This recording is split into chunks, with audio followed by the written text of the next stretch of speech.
मालेगाव 2008 बॉम्बस्फोट प्रकरणातील मुख्य आरोपी प्रज्ञासिंग ठाकूर उर्फ सानव्ही यांना उच्च न्यायालयाकडून जामीन मंजूर करण्यात आला आहे। या निर्णयाकडे तपास यंत्रणांसह सर्वच राज्याचं लक्ष लागून राहिलेलं होतं। अखेरीस हा निर्णय का झाला? सानव्ही का सुटली? हाच प्रमुख प्रश्न घेऊन आज आपण लक्षवेधीमध्ये चर्चा करणार आहोत।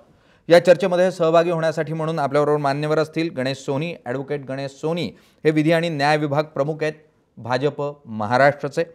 त्यांचं मत जाणून घेण्याचा प्रयत्न करू। अभय वर्तक मुख्य प्रवक्ते आहेत सनातन संस्थेचे। हिंदुत्ववाद्यांना मुख्यतः या जामिनाकडे ते कसं बघतात, त्यांच्यावरच्या आरोपांकडे कसं बघतात ते जाणून घेण्याचा प्रयत्न। एमआयएमचे आमदार वारिस पठाण आपल्याबरोबर आहेत मुंबईतून।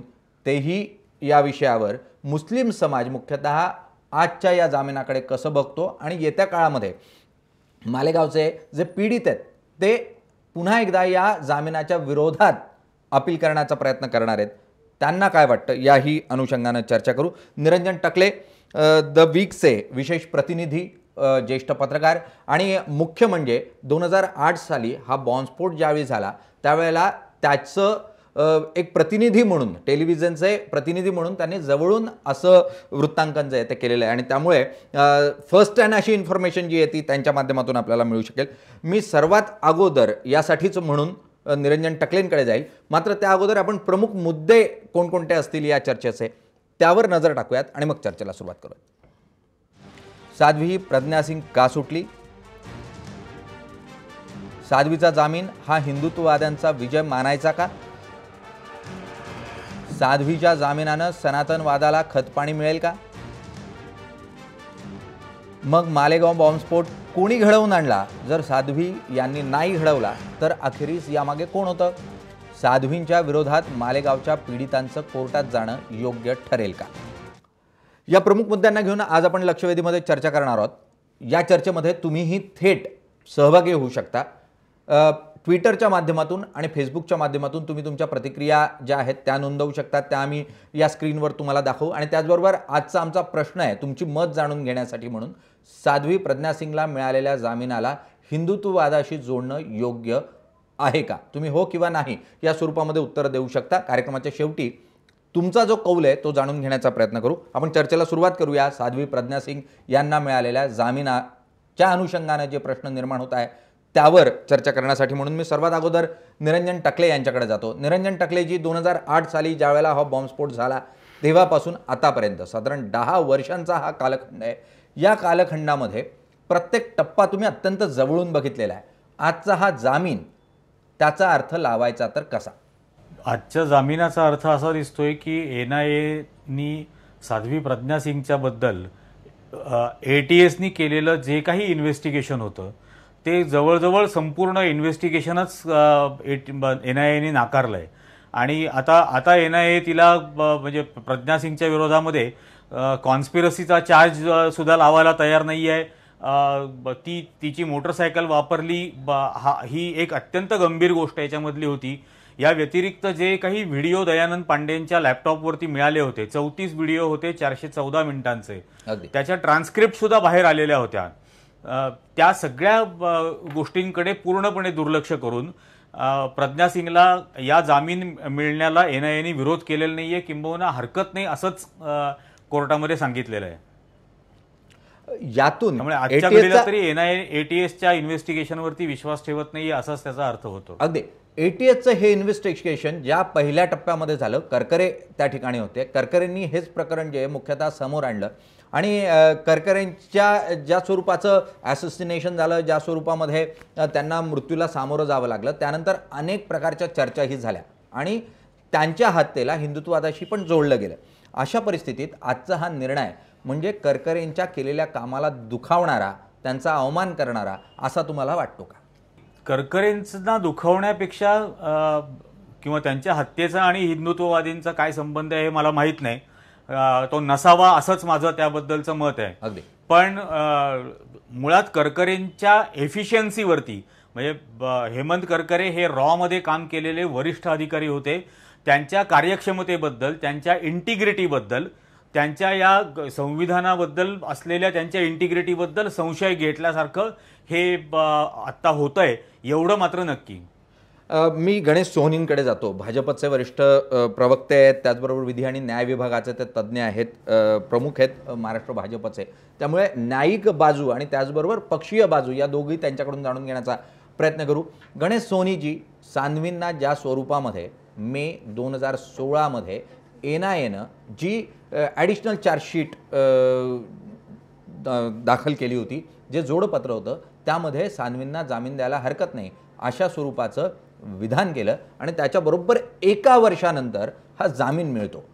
आता कोणत्याही राजकीय निवडणुका नाहीत, उत्तर प्रदेशची निवडणूक भाजप सहजतेनं जिंकलेली आहे. अशा परिस्थितीत हा जामीन मिळणं आणि ज्या पार्श्वभूमीवर हा जामीन मिळतोय त्याकडे बघितल्यावर मुख्यतः हा जामीन त्याच्यामागे कोणती एक विचारसरणी काम करते का, हा प्रमुख प्रश्न जो उपस्थित होतोय, त्याकडे तुम्ही कसं बघता? माफ करा निलेशजी, पहिले आपण जे मगाशी म्हणालात टकलेजींशी बोलताना की याच्यामध्ये जे ATSचे प्रमुख जे 26/11च्या खटल्यामध्ये दुर्दैवाने बॉम्बस्फोटामध्ये मरण पावले, हेमंत करकरेजी, त्यांच्या विश्वासार्हतेवरती आता ह्या निर्णयाने काही दुखावले गेले का असा आपण जो शब्दप्रयोग केला त्याला माझी प्रथमतः हरकत आहे. एक गोष्ट लक्षात घ्या की ह्या गुन्ह्याचा तपास जो आहे तो प्रथम ATS कडे होता आणि 23 ऑक्टोबर 2008ला साध्वी प्रज्ञा सिंगला अधिकृतरित्या ATSनी अटक केल्यानंतर आमचं म्हणणं होतं की 10 ऑक्टोबर पासून ती त्यांच्याकडे बेकायदेशीर कस्टडीमध्ये होती. पहिली गोष्ट. 23 तारखेला अटक केल्यानंतर 24 तारखेला जेव्हा तिला नाशिक कोर्टामध्ये हजर केलं तेव्हा मोहन कुलकर्णी जे तपास अधिकारी होते ACP, त्यांच्या रिमांड रिपोर्टमध्ये स्पष्टपणे पहिल्याच दिवशी आरोपीची PCR घेताना लिहिलेलं होतं की ती जी तथाकथित जी स्कूटर वापरण्यात आलेली आहे ती रामची याच्या कब्जामध्ये काही दिवसापासून होती असं स्पष्टपणे म्हटलेलं आहे. याचा अर्थ एवढा सुद्धा की ज्या वेळेला अटक केलेली आहे तेव्हापासून ATS खुद्द स्वतः म्हणते की त्या स्कूटरवरती हा रामजीचा कंट्रोल होता, साध्वीचा कंट्रोल असायचा प्रश्नच येत नाही. आणि आम्ही सातत्याने पहिल्या दिवसापासून असं सांगतोय की सुनील जोशीला साध्वीनी स्कूटर ही पूर्वीच विकलेली आहे हे घटनेच्या अगोदर.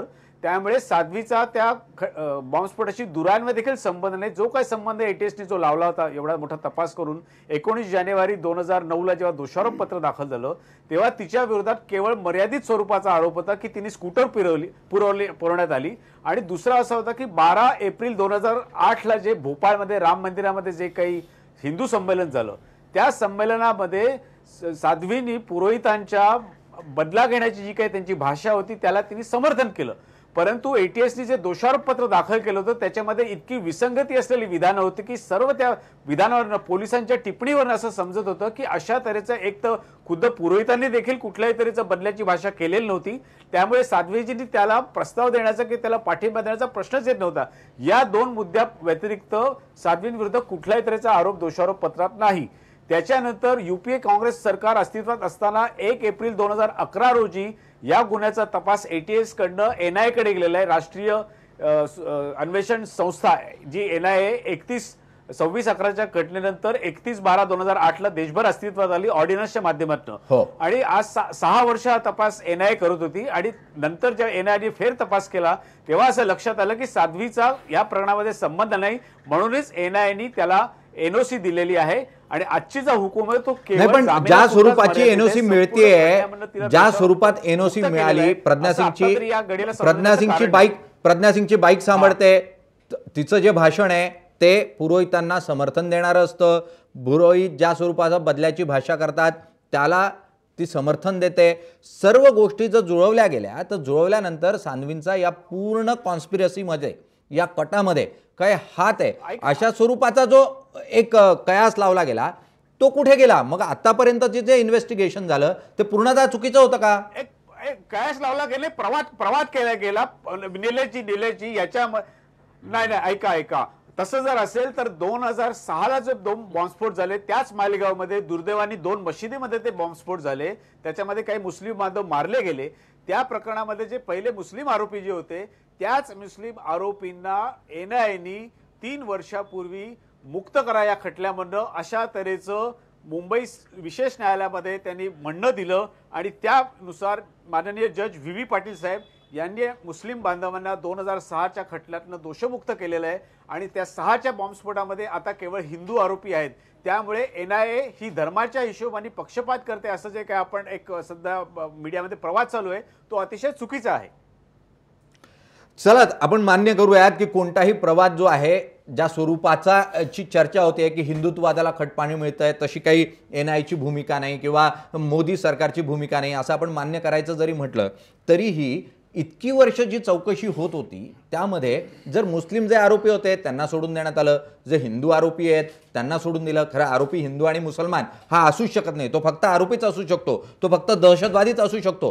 पण तरीही ज्या स्वरूपाची समीकरणं रंगवली जात आहेत त्यामध्ये जर सांधवींनी केला नाही आणि जे मुस्लिम आरोपी होती त्यांनाही केला नाही तर मग अखेरीस बॉम्बस्फोट केला कोणी? मग सिलेंडर आपोआपच फुटलं का? त्या ठिकाणी ज्या स्वरूपामध्ये बॉम्बस्फोट पाहायला मिळाला तो नैसर्गिक पातळीवर झाला का?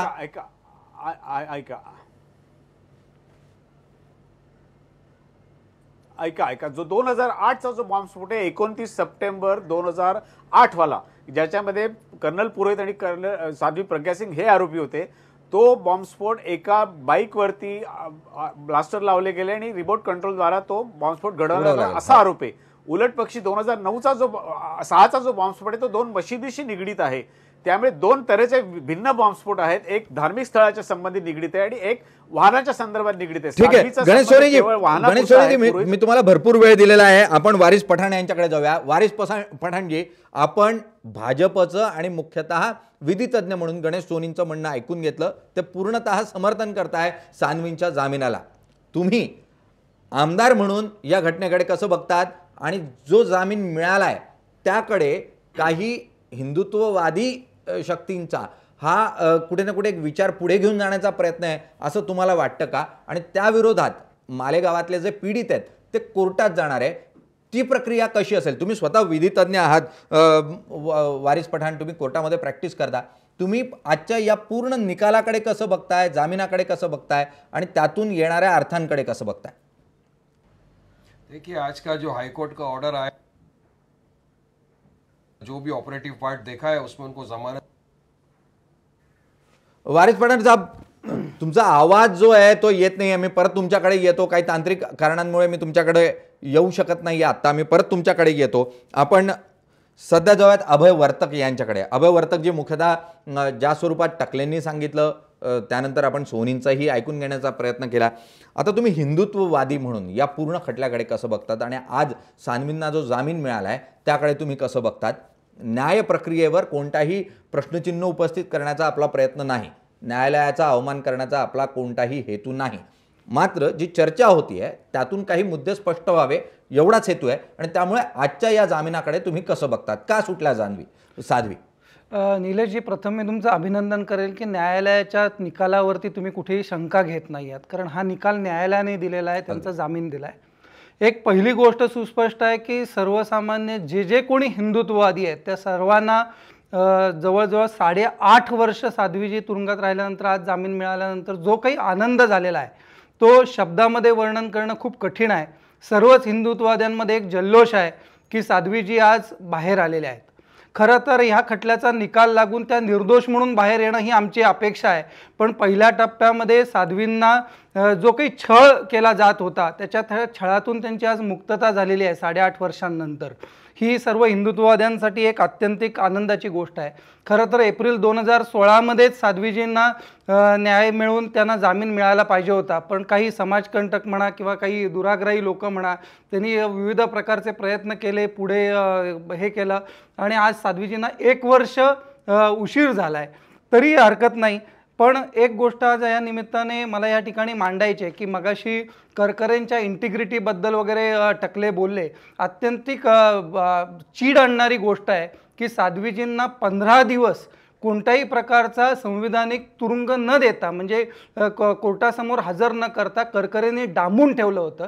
साध्वींवरती करकरेंच्या आदेशाखाली अत्याचार करण्यात आले. साध्वीजींना ब्लू फिल्म दाखवण्यात आल्या. साध्वीजींना मी केवळ गेल्या आठवड्यामध्येच मी स्वतः जाऊन भेटून आलो.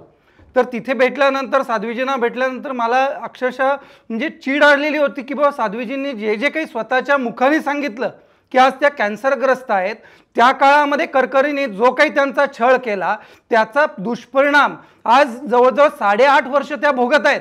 त्यांना उठता येत नाही. त्यावेळी साध्वींची अवस्था या करकरेंनी अशी करून ठेवलेली आहे. एक हिंदू साध्वी त्यांनी आयुष्यातून उठवलेली आहे. तर मला एवढंच म्हणायचं वर्तक, आता करकरे आपल्यात नाहीत अशा स्वरूपामध्ये आज जर तुम्ही त्यांच्यावर आरोप कराल तर त्यांच्या बाजूनं उत्तर द्यायला कोणीच नसतं. नाही, पण करकरेंच्या त्यामुळे बाजूने मूळ खानविलकर प्रश्न असा आहे ना, आहेत. मी ज्या तुम्हाला वेळेला- सांगतो, खानविलकर जिवंत नाही, आहेत. मुळात या आज- खानविलकरांनी साध्वीजी बसायला लागल्यानंतर त्यांच्या खुर्चीवरती लाथ मारून त्यांना पाडलं, कमरेपासून त्यांना आज अपाहिज म्हणजे कमरेपासून निकामी करून ठेवलं. या खानविलकरांना पुढे 20 लाखाची लाच घेताना अँटी करप्शननी पकडून दिलेला आहे. आज तो माणूस सस्पेन्शनच्या खाली आहे. आज आम्हाला हिंदुत्ववाद्यांचं म्हणणं इतकंच आहे, कळकळीचं, की ज्या व्यक्तींनी साध्वींचा छळ केला, आज NIA सारखी सर्वोच्च तपास यंत्रणा, जसं करकरेंनी रॉ मध्ये काम केलेलं आहे तसं NIA मधल्या अनेक अधिकाऱ्यांनी उच्चपदस्थ काम केलेलं आहे. त्या NIA ने लिहून दिलेलं आहे आमच्याकडे कोणतेही पुरावे नाहीत. असं जर आहे तर कोणत्याही पुराव्याशिवाय तुम्ही साध्वी आणि उर्वरित 12 जणांना आज डांबून ठेवलं. आज मेजर उपाध्याय यांचं वय वर्ष 72 आहे. वर्तकजी, जर पुरावे नसतील आणि जामीन मिळाला असेल तर याचा अर्थ हा आरोपमुक्त दोषमुक्त असा होत नाही. आणि त्यामुळे तुम्ही आनंद तर व्यक्त करूच नका मुख्यतः. आणि दुसरी ही बाब की ज्या स्वरूपात तुम्ही सांगतायत की छळ केला, हा ते पोलीस यंत्रणेची काही कामं आहेत, त्यांच्या मर्यादा आहेत. आणि त्या छळ करण्याचा माझं असं म्हणणं आहे ना, ब्ल्यू फिल्म तर तुम्ही ते कोर्टात बोला ना, सार्वजनिक पातळीवर. हे बघा, सान्वी या धार्मिक भावनेशी जोडल्या गेलेल्या आहेत आणि त्यांच्याबद्दल अशा स्वरूपाचं कोणतेही जर छळ झाला असेल तर कोर्टातून त्याची योग्य ती उत्तरे शोधण्याचा प्रयत्न केला. सार्वजनिक पातळीवर अशा स्वरूपामध्ये आपण जर सांगत असू तर आपण चिथावणी देतोय मुख्यतः कोणत्या तरी धार्मिक वादाला. मला असं वाटतं की आपण चिथावणी देऊ नये. जर झाले असेल अशा स्वरूपाची कारवाई किंवा अशा स्वरूपाचा छळ तर निश्चितपणे त्या अधिकाऱ्यांवर कारवाई झाली पाहिजे. त्याचं कोणी समर्थन करत नाही. आणि त्यामुळे सार्वजनिक पातळीवर हे विषय आपण न चर्चिलेले बरे. आपण वारिस पठाण यांच्याकडे जाऊयात. वारिस पठाणांचा आवाज सुरुवातीला काही तांत्रिक कारणामुळे मिळू शकत नव्हता. वारिस पठाणजी, तुम्ही स्वतः ॲडव्होकेट आहात, न्यायालयाच्या पूर्ण प्रक्रियेला तुम्ही जवळून बघता. आज जो निकाल आलेला आहे या निकालाकडे तुम्ही कसं बघताय आणि यावर जे अपील करण्याचा दावा केला जातोय तो कितपत शक्य आहे? देखिए, सबसे पहले तो मैं बताना चलूँ साहब कि मैंने अभी तक ऑर्डर पढ़ा नहीं है, लेकिन जो ऑपरेटिव पार्ट ऑर्डर का है उससे पता चला है कि साध्वी जी को बेल दी गई है और उसको कहा है कि कोर्ट में ट्रायल में आना है साहब. चलिए, 2008 के अंदर आप देखिए साहब, जिस दिन ये ब्लास्ट हुआ था 8 से 10 लोगों की जानें चले गई है, 100 लोगों से ज्यादा लोग इंजर्ड हो गए हैं. और उस वक्त जब इन्वेस्टिगेशन किया गया तो ये पता चला कि एक स्कूटर से ब्लास्ट हुआ था जिसकी वजह से जाने गई. ATS ने इन्वेस्टिगेशन किया और इन्वेस्टिगेशन में पता चला कि ये जो स्कूटर था ये साध्वी प्रज्ञा के नाम पे था सर. ATS ने इंक्वायरी किया, चार्जशीट दाखिल किया और उस वक्त सैफरन टेररिज्म बाहर आया. ये एक पॉलिटिकल लेक्सिकॉन बन गया, सैफरन टेररिज्म. और ये इन्वेस्टिगेशन में पता चला कि इसके लिए साध्वी ने 2 मीटिंग की थी साहब. एक भोपाल में की थी, एक फरीदाबाद में की थी. बाकी कुछ भी बोलिए, लेकिन भगवा दहशतवाद इसका उपयोग आप नहीं कर सकते हैं. ATS ने भगवा दहशतवाद ये पी चिदम्बरम का षड्यंत्र था. आप सुनिए, उस टाइम पे चला था, सिद्ध करने के लिए साध्वी जी का पी चिदम्बरम ने बलि दिया है. अरे षड्यंत्र, यही षड्यंत्र सिद्ध करने के लिए करकरे का उपयोग किया गया. देखिए, 12 लोग उसमें, आप लोगों ने उन लोगों का बलि दिया है. वर्तक आता त्यांना त्यांची बाजू मांडून द्या. वारिस पठाण जी, आप बोलिए, आपको जो भी कहना है उस पर उनका जो भी जवाब होगा वो अलग से लेंगे. आप आपका कहना जो है वो पूरा कर लीजिए. मेरा कहना ये, जब ATS ने इन्वेस्टिगेशन किया तब ATS को पता चला कि इसके अंदर MCOC का कानून लगना चाहिए. ATS ने MCOC के तहत चार्जशीट दाखिल किया. रोहिणी सेलियन जो इस केस की प्रोसिक्यूटर थी, उसके ऊपर जब सरकार बदली तब दबाव आया कि आप इस केस में स्लो जाइए. उन्होंने स्टेटमेंट दिया, उसके बाद उनको प्रोसिक्यूशन से निकाल दिया गया और अविनाश रसाल जो दूसरे प्रोसिक्यूटर थे उनको इस केस में प्रोसिक्यूटर बनाया. मई 2016 के अंदर NIA सप्लीमेंट्री चार्जशीट दाखिल करता है और उसमें कहता है कि MCOC नहीं लगता. अरे साहब, मुझे बताइए, जब इतना सारा इन्वेस्टिगेशन किया था, हेमंत करकरे साहब ने इन्वेस्टिगेशन किया था, जो आज तो शहीद हो गए हैं, हम उनको शहीद को श्रद्धांजलि देते हैं, मगर उनके इन्वेस्टिगेशन जो था वो परफेक्ट इन्वेस्टिगेशन था साहब. उसके बाद आज आप आकर ये कहोगे कि MCOC नहीं लगता और उनको बेल देना चाहिए. तो मैं आपको एग्जांपल देता हूं. सिमिलर सिचुएशन था 1993 बॉम्ब ब्लास्ट जो हुआ था मुंबई में. उसमें एक लाल कलर की मारुति वैन पकड़ाई थी. उस मारुति वैन का ओनरशिप जब पता चला कि ये थी रुबीना मेमन के नाम पे, टाटा की कोर्ट ने रुबीना मेमन को उस गाड़ी के ओनरशिप होने की वजह से लाइफ इंप्रिजनमेंट की सजा दी. तो आज साध्वी को क्यों बेल और रुबीना मेमन के साथ क्यों बेइंसाफी हुई? साहब कोर्ट का ऑर्डर है, जो भी इसमें- होगा इसमें मैं चैलेंज कुछ करेंगे। कहना चाहता हूं। अगरीब पार्टी है, चैलेंज करेगी। मालेगांव के पीड़ित चैलेंज वारिस करेंगे। वारिस हम लोग पठान। सब चल, लेकिन मैं ये बोलना चाहता हूं कि इस तरह की 2 मुहैया चाल एनआयए ने क्यों करी? मेरा बोलना यह है कि सरकार- वर्तकांचं उत्तर और घेऊया वारिस वाकई पठाण सरकार- यावर आणि मग परत तुमच्याकडे येतो. वर्तक सांगा. पहिली गोष्ट म्हणजे हा जो काही वारिस पठाण म्हणतायत की हिंदू दहशतवाद, या हिंदू दहशतवाद सिद्ध करण्यासाठीच पी चिदंबरम असू देत, करकरे असू देत, वारिस पठाणवाले असतील, अन्य लोकांनी प्रयत्न केले आणि त्या हिंदू दहशतवादाचे जे कोणी बळी असतील, मग ते साध्वी प्रज्ञा सिंग असतील, कर्नल पुरोहित असतील, मेजर उपाध्याय असतील, धनंजय देसाई असतील अथवा सनातन संस्थेचे साधक असतील, लक्षात घ्या हिंदू दहशतवाद सिद्ध करण्यासाठीच हे सगळं षडयंत्र आखलं गेलं. आज या सगळ्या गोष्टी पुढे येत आहेत.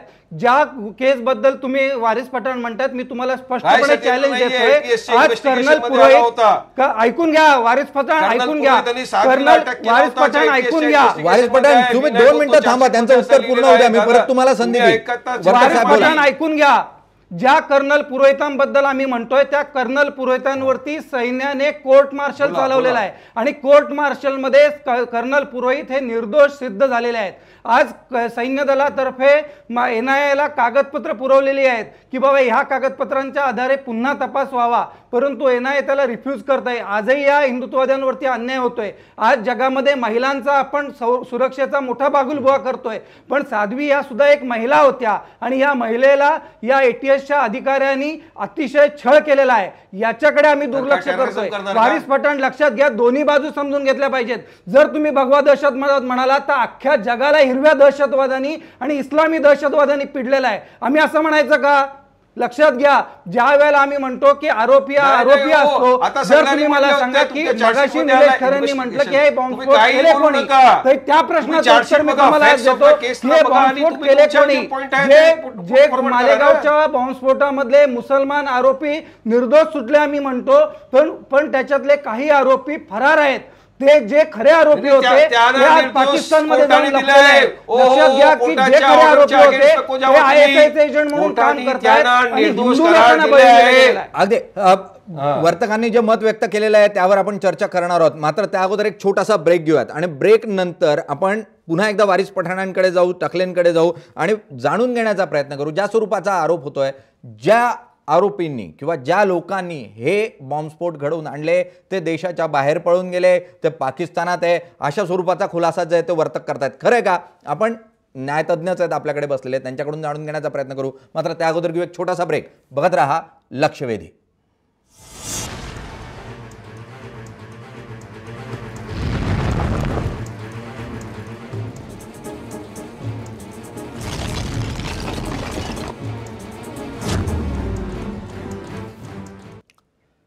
लक्षवेधीमध्ये आपलं पुन्हा एकदा स्वागत. आपण मुख्यतः चर्चा करतोय ती साध्वी का सुटली या मुद्द्यावर. आज उच्च न्यायालयानं साध्वी प्रज्ञा सिंग यांना जामीन मंजूर केलेला आहे. हा जामीन मंजूर झाला त्यामागे मुख्यतः एनआयए हा दुजाभाव करताय अशा स्वरूपाचा आरोप होताना पाहायला मिळतोय. आपण वारिस पठाण यांच्याकडे जाऊयात. वारिस पठाणजी, साध्वी का सुटल्या आणि मग अखेरीस मालेगावचा 2008 सालचा बॉम्बस्फोट केला तर कोणी केला हा प्रश्न ज्यावेळेला उपस्थित झाला, वर्तकांनी थेटपणे आरोप केला की मुस्लिमच संघटनांच्या काही लोकांनी केला आणि ते पाकिस्तानात जाऊन बसले. तुम्हाला आरोप मान्य आहे का? नहीं, आरोप हमारा नहीं मानते, क्योंकि हम तो जो आईएसआईएस वाले उसको जहन्नुम के कुत्ते कहते हैं. हम तो हर किस्म के टेररिज्म एक्टिविटी का खंडन करते हैं साहब. मगर इस केस में जो फैक्ट्स है, फैक्ट्स के ऊपर चार्जशीट दाखल होती है. फैक्ट्स ये था कि जो मोटरसाइकिल के ऊपर से ब्लास्ट हुआ वो साध्वी प्रज्ञा के नाम पे रजिस्टर थी. वो 2 मीटिंग में थी, भोपाल में और फरीदाबाद में, जहां पे कॉन्स्पिरेसी थ्योरी हुई थी. अब जब चार्जशीट फाइल किया एटीएस ने तो उसको तो किसी ने नकारा नहीं था. उसके बाद एनआईए ने इन्वेस्टिगेशन लिया 2016 में, उन्होंने सप्लीमेंट्री चार्जशीट फाइल किया. और यही नहीं साहब, आप देखिए पॉलिटिकल इंटरफेरेंस हुआ उसमें, क्योंकि रोहिणी सेलियन जो प्रोसिक्यूटर थी उनको यह कहा गया है कि हमको ऊपर से ऑर्डर है कि आप इस केस में स्लो जाओ, और उसके बाद उनको हटाकर अविनाश रसाल को रखाया गया. उसके बाद भी उसी दिन चार्जशीट फाइल कर दी गई जूनियर लॉयर को लाकर. चार्जशीट में ये दिखाते हैं कि एमसीओसी इज नॉट एप्लीकेबल और इस तरह से उनको बेल मिल जाती है। साहब तो मैं कहूंगा कि एनआईए हर केस में इसी तरह जाएगी स्लो, तो कहीं ना कहीं एनआईए की चूक है साहब। लोगों को इंसाफ चाहिए। जो मालेगांव के विक्टिम है, जिनकी जाने चले गई, आज उनके परिवार वारिस पठाण जी, तुमचा जो आरोप आहे रोहिणी सालियान यांच्या माध्यमातून, त्या आरोपावर उत्तर घेऊयात अगोदर भाजपचं आणि मग मी टकलेंकडे जातो। गणेश सोनीजी, जो आरोप होतोय थेटपणे की रोहिणी सालियान यांना सध्याच्या नरेंद्र मोदी सरकारकडून किंवा हिंदुत्ववाद्यांकडून दबाव आला आणि या पूर्ण केसमध्ये स्लो जा अशा स्वरूपाचा एक दबाव आल्यानं त्या या केसपासून दूर झाल्या, हे तुम्हाला मान्य आहे का? आणि ज्या स्वरूपामध्ये रसाळांना आणलं गेलं, ज्या स्वरूपामध्ये चार्जशीट दाखल झाली, यावर जो युक्तिवाद होतोय, यावर जो आरोप वारिस पठाण यांच्याकडून होतोय, तो तुम्हाला मान्य असेल का? एक लक्षात घ्या, कुठल्याही राजकीय किंवा हिंदुत्ववादी संघटनांच्या बद्दल किंवा त्यांच्या विरोधात रोहिणी सालियान यांनी ते वक्तव्य केलेलं नाही। त्यांचं जे तथाकथित म्हणणं आहे की काही एका विशिष्ट क्वार्टरमधनं तसं त्यांना स्लो जा असं सांगण्यात आलं होतं, त्या बाबतीत आमचा पहिला प्रश्न रोहिणी सालियान मॅडमला असं होता की जो काही तुम्हाला तथाकथित जो मेसेज आला, जे काही तुम्हाला सांगण्यात आलं, त्या बाबतीत आपण तब्बल 9 महिने चुप्पी का साधली होती? Y you were so silent on that serious allegation for a period of 9 months? 9 महिन्यानंतर तुम्ही एक सेन्सेशनल आरोप करता आणि मीडियामध्ये खळबळ उडवून देता। त्यामुळे आम्ही त्यांच्या 9 महिन्याच्या शांततेबद्दल फार मोठं आम्ही प्रश्नचिन्ह उपस्थित केलेलं होतं आणि याच्यामध्ये एनआयएच्या दुजाभावाचा प्रश्नच कुठे येत नाही, कारण जर साध्वींच्या बाबतीत त्यांनी कुठलाही पुरावा नाही असं एनआयएने जर फेरतपासात म्हटलेलं आहे, त्याच एनआयएनी पुरोहितांच्या बाबतीत त्यांना कुठलीही चिट दिलेली नाही। सबब आज साध्वींना जामीन मिळालेला आहे, परंतु दुर्दैवाने कर्नल पुरोहितांना जामीन मिळू शकलेला ही वस्तुस्थिती आहे। त्यामुळे जर एनआयएला जर दुजाभाव करायचाच असता तर दोघांच्या बाबतीत क्लीन चिट मिळाली असती, अन्यथा दोघंही आतमध्ये राहिले असते। त्यामुळे दुजाभावाचा कुठे प्रश्न येत नाही। हा काही विशिष्ट क्वार्टरमधून होणारा हा हेतू पुरस्सर प्रचार आहे आणि वातावरण निर्मिती आहे, याच्या पलीकडे काहीही नाही। अगदी साध्वींबरोबर जर पुरोहितांना एकाच वेळेला जामीन मिळाला असता तर वातावरण आणखी तापलं असतं आणि ते सरकारच्याही विरोधात जाऊ शकलं असतं। हाही एक युक्तिवाद जो आहे तो या ठिकाणी असू शकतो। मी टकलेंकडे जातो, मी वर्तक तुमच्याकडे येतो, तुम्हाला बाजू मांडण्याची पूर्ण संधी दिली।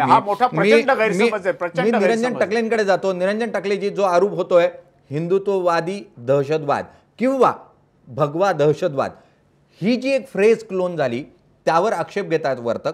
एक मुद्दा, 2 रोहिणी सालियानांचा ज्या स्वरूपात दबाव आला त्या दबावाबद्दल त्यांनी वाच्यता केली आणि नंतर ज्या स्पीडनं साध्वी यांना क्लीन चिट देण्याचा प्रयत्न झाला त्यावरही प्रश्नचिन्ह निर्माण झालं।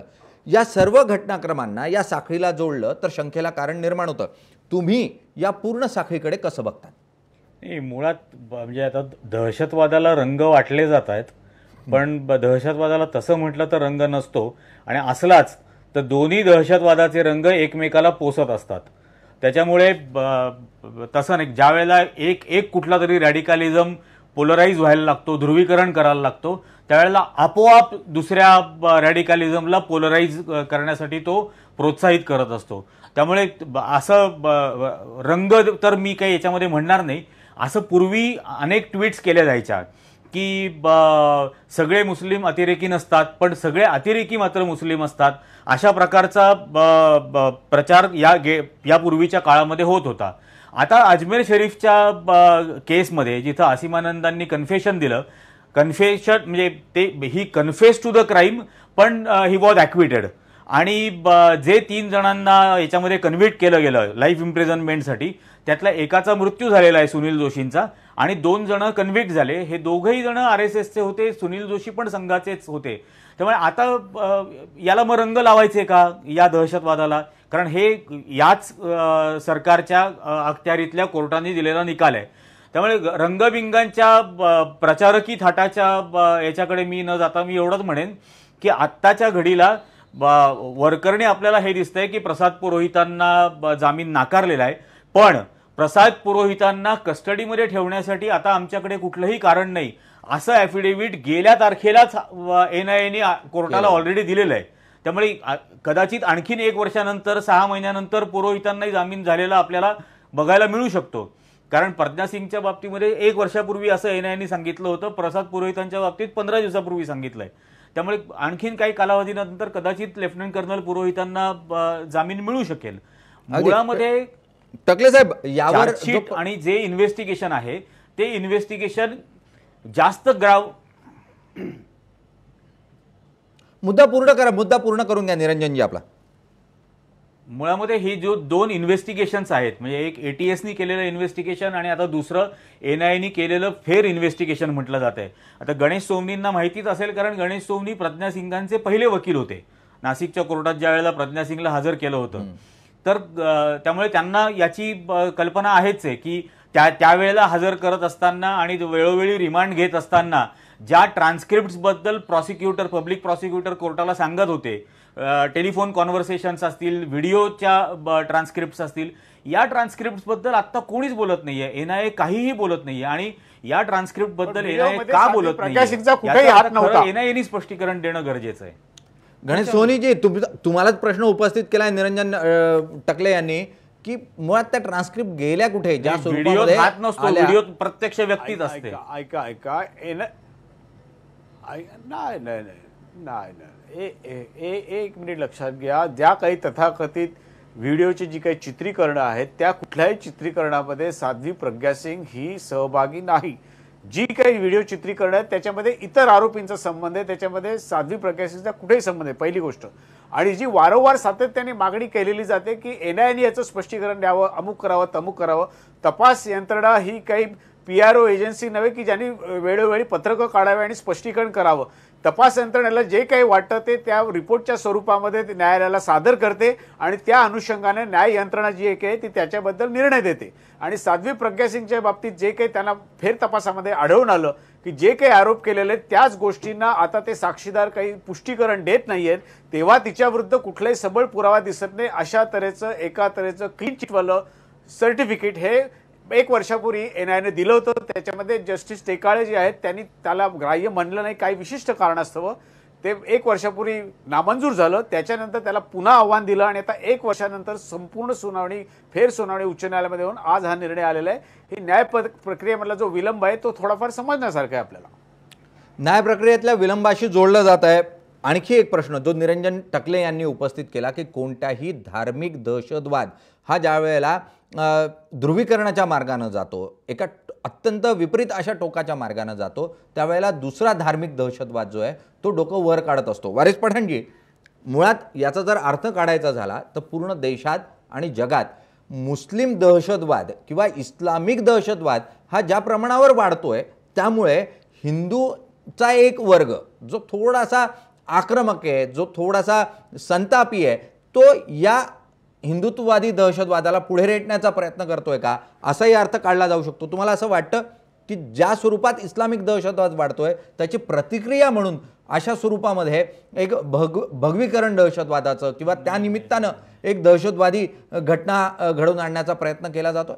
देखिए साहब, दहशतवाद, टेररिस्ट एक्टिविटी किसी भी तरह की हो, टोटल खंडन हम करते हैं. ये इंसानियत के नाम पे एक बहुत बड़ा धब्बा है. हमने तो ISIS वालों को भी कहा है कि वो तो जहन्नुम के कुत्ते हैं. कोई भी टेररिस्ट का हम समर्थन नहीं करते, हम खंडन करते हैं, चाहे किसी भी तरह का हो. लेकिन सर, जो मुसलमानों के ऊपर एक धब्बा लगा दिया गया था कि आप ही टेररिज्म कर रहे हो, आप ही एक्टिविटी कर रहे हो, वो इस केस से बात से सिद्ध हो गया था कि नहीं, इस केस में इन्वॉल्व है ABP वाले, इस केस में इन्वॉल्व है RSS. सिमिलर हो गया साहब अजमेर ब्लास्ट के अंदर. आप देखिए 2 जन को जो कन्विक्ट किया है RSS के लोग हैं साहब. यहां पर जो कर्नल पुरोहित है उनको इन्वॉल्व किया, वो भी इसी संगठन से जुड़े हुए हैं. साध्वी प्रज्ञा साहब 2 मीटिंग में मौजूद थी, फरीदाबाद और भोपाल. और जब कॉन्स्पिरेसी की वहां पे मीटिंग हुई थी साहब, बाकायदा कॉन्स्पिरेसी की थियरी वो बनाई गई थी कि किस तरह से दहशतवाद को बढ़ाना है. और मैं आपसे एक चीज कहता चलूं कि अगर NIA इनके केस में स्लो गया तो क्या NIA दूसरे भी जो ऐसे बेकसूर लोग जेलों में इतने बरसों से बंद है, क्या उनको भी रिहा करने के लिए ऐसा काम करेगी? क्यों नहीं करते साहब? क्यों प्रोसिक्यूशन के ऊपर दबाव डाला जाता है? फ्री एंड फेयर ट्रायल का मतलब क्या है कि जो भी हक है, जो भी हकीकत है, आप चार्जशीट में डालो. और ATS ने चार्जशीट फाइल किया था पूरी तरह से, 24 उनके पास रिकॉर्डिंग है, ट्रांसक्रिप्ट है, तो उसका क्या हुआ? अब ये जो सर बॉम्बे हाई कोर्ट का ऑर्डर आया, ऑर्डर का तो सम्मान हम सब करते हैं, मगर अपील करना चाहिए इस ऑर्डर को. अगर NIA या स्टेट गवर्नमेंट वाकई में चाहती है कि न्याय मिले मालेगांव के जो पीड़ितों को, तो उनको अपील में जाना चाहिए इस ऑर्डर के खिलाफ और देखना चाहिए कि वापस साध्वी प्रज्ञा. आप जिस प्रकार से अपील कर रहे हैं कि NIA को अपील में जाना चाहिए, उसी NIA ने कहा है कि जमानत देने के लिए उनकी कोई भी दखल अंदाजी नहीं होगी, उसको लेकर वो किसी भी प्रकार से कोई विरोध नहीं करेंगे. तो वो कहाँ जाकर अब अपील करेंगे? मी वर्तकांकडे येतो. वर्तक ते थेटपणे म्हणतायत की आम्ही निषेध करतो. दहशतवाद कोणताही असो, मग तो इस्लामिक असला तरी, अगदी ISIS जी संघटना आहे त्याचं विभत्स स्वरूपातलं जे चित्र आहे त्याचं ते कुत्र्याची उपमा देऊन त्यांची निंदा नाही, करताना याच्यामध्ये पाहायला हे- मिळतात. तुम्ही कराल का? नाही. जर हिंदू हे दहशतवादी असले, भगवीकरणाच्या माध्यमातून दहशतवाद होत असला, तर तुम्ही या पातळीवर जाऊन त्याची निंदा कराल का? एक गोष्ट सुस्पष्ट करतो की पहिली गोष्ट म्हणजे आमचंही म्हणणं, वारिस पठाणजी पूर्ण ऐकून घ्या नीट काय ते, की आमचंही म्हणणं हेच आहे की कुठल्याही जबाबदारी द्या निर्दोष तुम्ही. व्यक्तीवरती अत्याचार होता कामा नयेत, मग तो हिंदू असू दे अथवा मुसलमान असू दे. दुसरी गोष्ट की कुठल्याही प्रकारची हिंसा कोणी करू नये. संविधानिक मार्गाने आपल्याला कितीतरी मार्ग आज उपलब्ध आहेत की ज्याच्याद्वारे आपल्याला आपलं मत मांडण्याचा अधिकार आहे. तिसरी गोष्ट की जे कुठले मगासपासून आपण बघितलं की मगाशी तुम्ही म्हटलात निलेशजी की बाबा आत्ता दोघांनाही जामीन दिला तर सगळेजण उठून होतील, तर मला ते दुःखद वाटलं की आज ह्या जगामध्ये न्यायव्यवस्था एक व्यवस्था अशी शिल्लक आहे की ज्याच्याबद्दल आपण किमान असं बोलू नये की असं तुम्हाला म्हणायचं का नरेंद्र मोदींनी न्यायाधीशांना फोन करून सांगितलं की ह्या वेळेला फक्त साध्वीना द्या, मग पुढच्या तारखेला आपण पुरोहितांना देऊ, हे असे आरोप किमान करू नयेत. कारण लक्षात घ्या न्यायव्यवस्था बघत असताना नाही, आपलं एवढा, चर्चा मी नाही, सुरुवातीला दुखावून घेऊ नका. सांगितलं की न्यायालयाचा अवमान करण्याचा हा, किंवा चर्चा- मी असं कधीच म्हटलं नाही की नरेंद्र मोदींनी फोन केला असेल न्यायाधीशांना आणि त्या माध्यमातून हा जामीन मिळाला असेल, नाही, असा माझं कोणताही म्हणणं एवढंच दुराग्रह आहे नाही. की पंतप्रधानांचा पूर्ण मान राखत ज्या स्वरूपाचा माझं- निकाल येतो त्यावरून जी चर्चा होते त्या त्यांना माहित अनुषंगाने असेल, आपण माझं म्हणणं चर्चा एवढंच करतो. आहे की त्यांना चर्चासत्रामध्ये माहित असेल, आपण त्यांना करत विचार असताना करा, आपण कोणी फोन एकमेकांवरती केलाय, आरोप कदाचित काही करू शकतो, पण न्यायालयामध्ये गेल्यानंतर न्यायाधीश सगळ्या प्रकारचे पुरावे सखोल तपासून घेऊन न्याय देत असतात.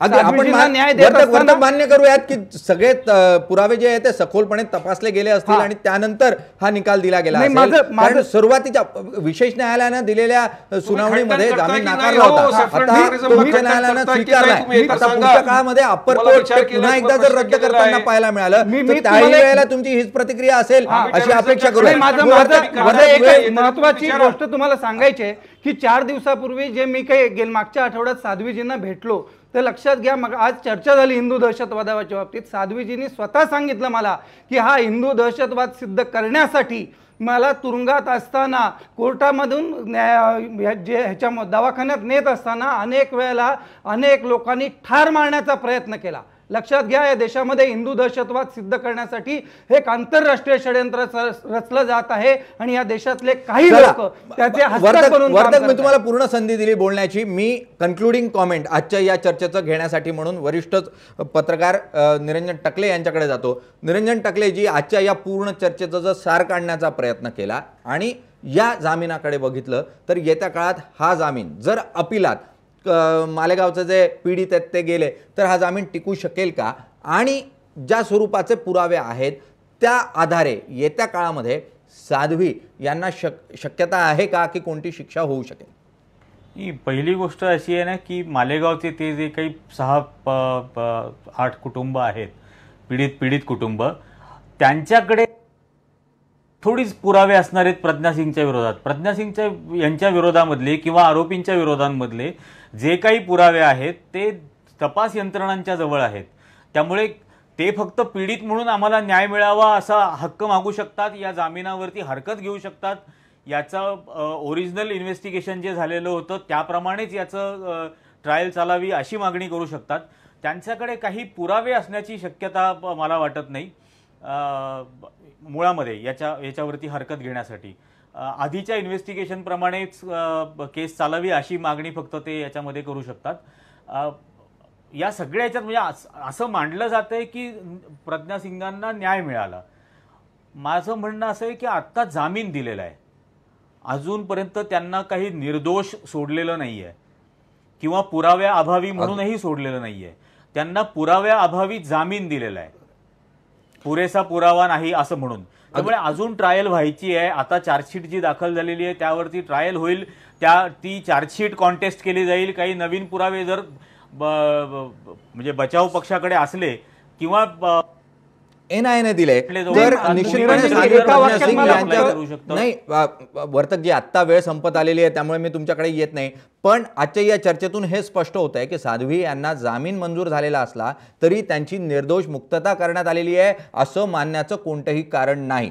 आणि त्यामुळे सनातन असो किंवा कोणतीही संघटना असो त्यांनी आनंद व्यक्त करू नये, कारण जामीन मिळणं म्हणजे आरोपमुक्त ट्रायल वेगाने चालवा, होणं. ट्रायल वेगाने चालवा एवढंच विनंती आहे. ट्रायल वेगानं चालावी आणि या प्रकरणामध्ये न्याय लवकरात लवकर यावा एवढीच मागणी आहे. आणि या निमित्तानं आपण अशी अपील करूया की कोणताही मग तो हिंदूंच्या माध्यमातून झालेला दहशतवाद असो किंवा मुस्लिम दहशतवाद असो, तो भगवा दहशतवाद असो नसता इस्लामिक दहशतवाद असो, कोणत्याही दहशतवादाचं समर्थन हे इथं कुणीही करताना पाहायला मिळत नाही. आणि त्यामुळे जर साध्वी प्रज्ञा सिंग पुरोहित यांच्या माध्यमातून काही निष्पाप लोकांचे प्राण घेतले गेले असतील तर निश्चितपणे त्यांच्यावर कारवाई झाली पाहिजे, त्यांना न्याय हा झालाच पाहिजे. जर पुराव्याअभावी सोडण्यात आलं तर निश्चितपणे तो न्याय असेल तो आपल्या सगळ्यांना स्वीकारावा लागेल. आज आपण इथेच थांबूयात.